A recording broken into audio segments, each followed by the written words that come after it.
और अब आपको बताते हैं साजिश काला पानी के बारे में।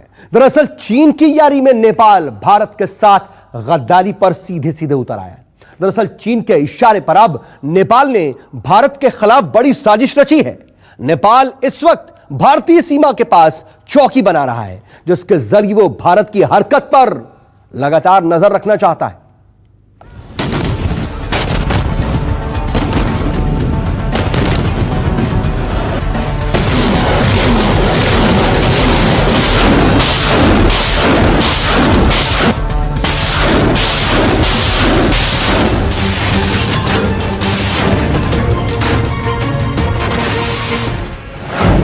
जिनपिंग और ओली की यारी, नेपाल की भारत से गद्दारी।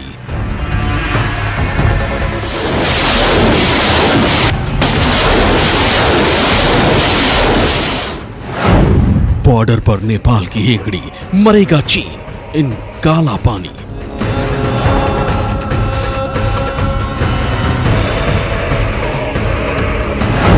चीन से दोस्ती, भारत को आंख, तबाह होगा नेपाल, गिरेगी साख।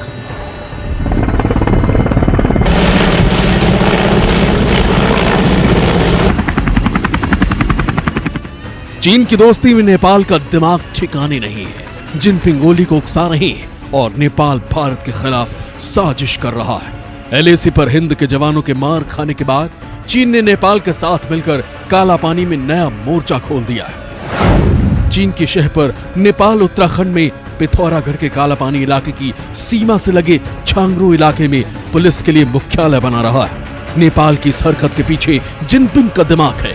चीन चाहता है कि नेपाल यहां पर अपने सशस्त्र पुलिस बल यानी एपीएफ की तैनाती करे और काला पानी में भारत पर नजर रखे, ताकि भारत की थोड़ी सी भी हलचल की खबर नेपाल अपने यार ड्रैगन को दे दे।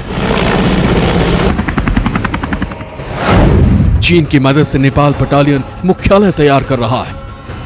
10 करोड़ की लागत से बनाई जा रही मल्टी यूटिलिटी बिल्डिंग, बीपीओ के लिए स्थायी ढांचा तैयार किया जा रहा है। आपको बता दें कि कुछ दिन पहले मुख्यालय की आधारशिला रखने से पहले नेपाल के गृह मंत्री राम बहादुर थापा ने इस इलाके का हवाई सर्वेक्षण भी किया था। चीन की गोद में बैठकर नेपाल ने अपने सबसे भरोसेमंद दोस्त भारत के खिलाफ जमकर जहर उगला, हिंदुस्तान से पंगा ले रहा है। ओली उस जिनपिंग पर भरोसा कर रहे हैं जिसने उनके कई इलाकों में जमीन पर अपना कब्जा जमा लिया है। एक तरफ तो चीन नेपाल का इस्तेमाल भारत के खिलाफ कर रहा है, वहीं दूसरी तरफ उसकी नजर नेपाल की जमीन पर भी है। अब जरा इन मानचित्र के जरिए समझिए कि चीन की नजर नेपाल के किन किन जिलों पर है। जिन जिलों पर चीन की नजरें टिकी हैं वो है नेपाल के वो 7 जिले जिस पर चीन कब्जा कर रहा है। उन जिलों के नाम है दार्चुला, हुमला, गोरखा, रसुआ, सिंधुपाल्चोक, दोलखा और शंखुवा सभा। चाइना के इशारे पे जो वर्तमान की ओली सरकार है वो कार्य कर रही है और वो चाइना की विस्तारवादी मंशा के आधार पर ही स्वयं को भी अब वो विस्तारवादी बनाती जा रही है और भारत के साथ विवाद खड़ा करने की कोशिश कर रही है और भारत को घेरने की कोशिश कर रही है। तो ये नेपाल के लिए बेहतर यही होगा कि वो इस तरीके की एक्टिविटीज़ पे लगाम लगाए और भारत को घेरने की कवायद करने से बाज आए, नहीं तो इसके बड़े गंभीर नतीजे नेपाल को भुगतने पड़ सकते हैं। साफ है, नेपाल चाहे ड्रैगन की जितनी भी वफादारी कर ले, लेकिन चीन अपनी फितरत से कहां बाज आता है।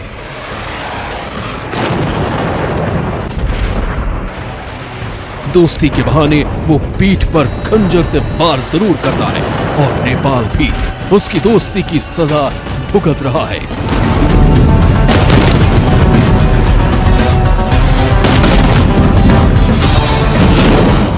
एक तरफ तो उसका सबसे पुराना और भरोसेमंद दोस्त दूर जा रहा है, वहीं चीन भी दोस्ती के नाम पर उसकी जमीन को निगल रहा है। Bureau report, news 24। नमस्कार, मैं हूं मानक गुप्ता। अगर आपको हमारा ये वीडियो पसंद आया हो तो इसे लाइक और शेयर जरूर करें और हाँ, हमें सब्सक्राइब और फॉलो करना ना भूलें ताकि आप देश और दुनिया की कोई खबर मिस ना करें। तो जुड़े रहिए हमारे साथ और देखते रहिए न्यूज़ 24।